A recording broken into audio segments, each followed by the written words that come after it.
همدوران عزیز سلام علیکم. قرار دارم در بازاری یپرازیم جایی که هم ارزان میفروشن میگیم کو. اینجا ارزان فروش نیست، من اینجاش مولی خارجی فروختش است.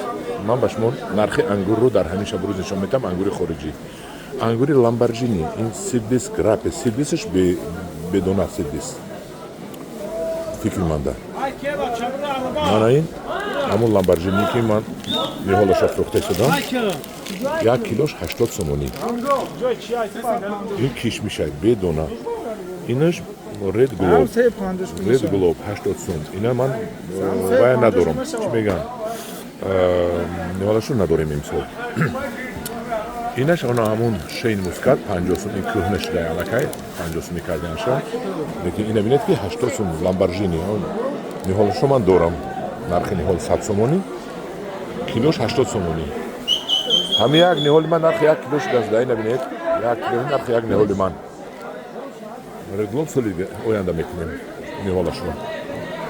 من هم دیران عزیز این یک نوار از انگور. مرحمت مراجعت کنید، نهالشون از همین خریداری کنید.